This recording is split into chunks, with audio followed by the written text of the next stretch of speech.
আপনারা জানেন আমাদের এই মসজিদের দীর্ঘদিনের যিনি মুয়াজ্জিন ছিলেন তিনি গত প্রায় 2 সপ্তাহেরও বেশি অসুস্থ, বিছানায় পড়ে আছেন। তো এখানে সেখানে মোটামুটি ছোটোখাটো চিকিৎসা করছেন, কিন্তু বড় কোনো ডাক্তারের কাছে যেতে পারছেন না। তো আপনাদের এই এলাকার একটা বড় সংগঠন আছে, এটা আমার আসলে ওইরকমভাবে জানা ছিল না। শায়েস্তা ইউনিয়নের 1 নং ওয়ার্ড প্রবাসী যুব সংগঠন নামে একটা সংগঠন আছে। এই সংগঠনের মাধ্যমে এই মসজিদের যিনি সাবেক মুয়াজ্জিন ছিলেন,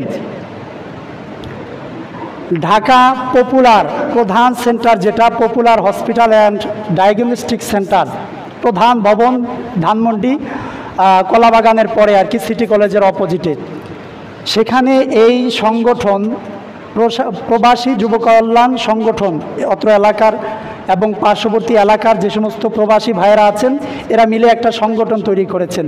তো তারা এই সংগঠনের মাধ্যমে তার উন্নত চিকিৎসার ব্যবস্থা করেছেন, আলহামদুলিল্লাহ পড়েন। সেখানে প্রায় তারা 14-15 হাজার টাকা খরচ করে একজন ভালো প্রফেসর ডাক্তার দেখিয়েছেন এবং তার পুরো শরীর চেক আপ করেছেন, কোথায় কী সমস্যা আছে বের করেছেন। তো মুয়াজ্জিন সাহেবের যে প্রধান রোগগুলো ধরা পড়েছে, দীর্ঘদিন তিনি ভারী কাজ করার কারণে শরীরে এবং ঘাড়ে প্রেশার পড়ার কারণে মাজার যে হাড় এটা বেড়ে গেছে। এখন বয়স বেড়ে যাওয়ার কারণে এটা অপারেশন করাও সম্ভব না। অপারেশন করতে গেলেও অনেক টাকার প্রয়োজন, 5-7-10 লাখ টাকার প্রয়োজন। এজন্য অপারেশন করা সম্ভব না, দীর্ঘদিন ওষুধ চালাতে হবে। আল্লাহ তাআলা চাহে তো সুস্থ হবে, না হয় অবস্থায় থাকবে। কথা বুঝে আসছে সবার? তাই জন্য আজকে সকালে আমি ওনার কাছে গিয়েছি। আমি গতকাল এই রিপোর্ট আনার জন্য ঢাকা গিয়েছিলাম, কেউ নাই, ওনার যেহেতু ছেলে নাই বা বুঝার মতো কেউ নাই। এর আগে আমাদের এই যে কালাম ভাই, উনি সহকারে আরও বেশ কয়েকজনের সার্বিক সহযোগিতায় ঢাকা নেওয়া হয়েছে। তো ঢাকা নেওয়ার পরে যে প্রবাসী যুব সংগঠন আছে আপনাদের এলাকার, তারা এই সমস্ত খরচ বহন করে তাকে উন্নত এবং হাই লেভেলের চিকিৎসা দেওয়ার চেষ্টা করেছে।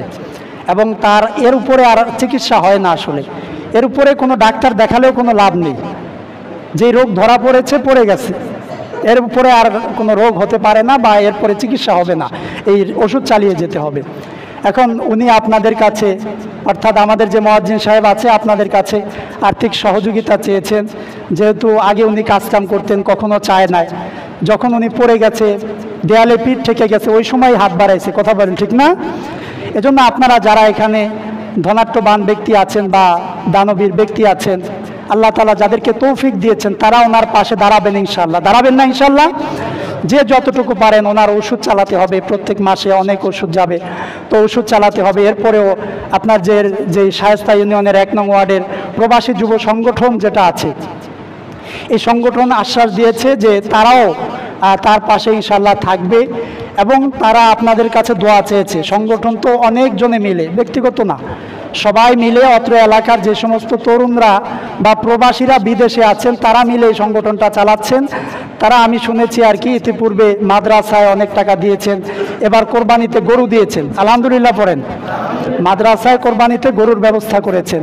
কবরস্থানে তারা গোপনে দান করেন, যেটা অনেক সময় প্রকাশ করতেও নিষেধ করেন।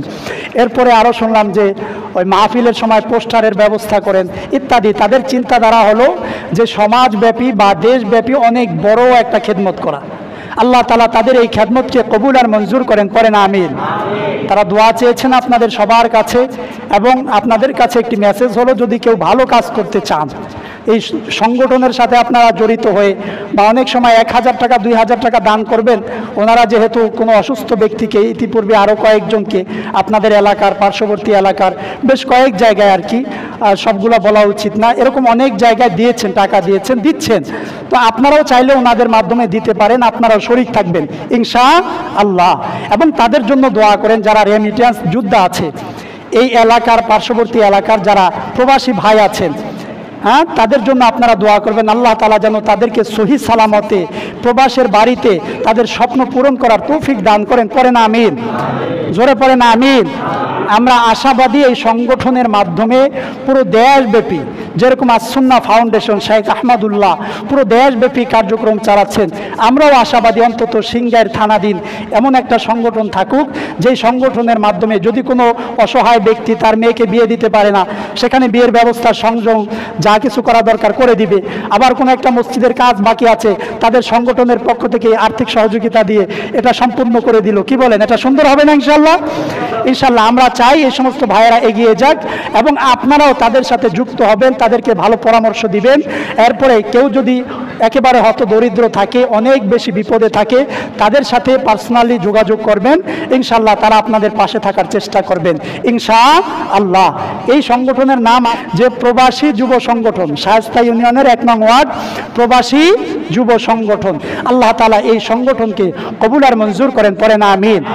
তো এইটা বলার কারণ হচ্ছে যে দীর্ঘ বড় একটা অ্যামাউন্ট দরকার বা চিকিৎসা দরকার ছিল মুয়াজ্জিন সাহেবের, সেটা ওনারা বহন করেছেন। এরপরে ছোটোখাটো যেই ওষুধের ব্যাপারটা আছে, এটা আপনারা ইনশাআল্লাহ সমাজের মানুষ মিলে একটু করে দেন, তো আল্লাহ তাআলা আপনাদের তৌফিক আরও বাড়িয়ে দেবেন ইনশাআল্লাহ। আল্লাহ তাআলা আমাদেরকে যে কথাগুলো বললাম বুঝার, মানার এবং আমল করার তৌফিক দান করেন, পড়েন আমিন। ওয়া আখিরু দাওয়ানা আলহামদুলিল্লাহি রাব্বিল আলামিন।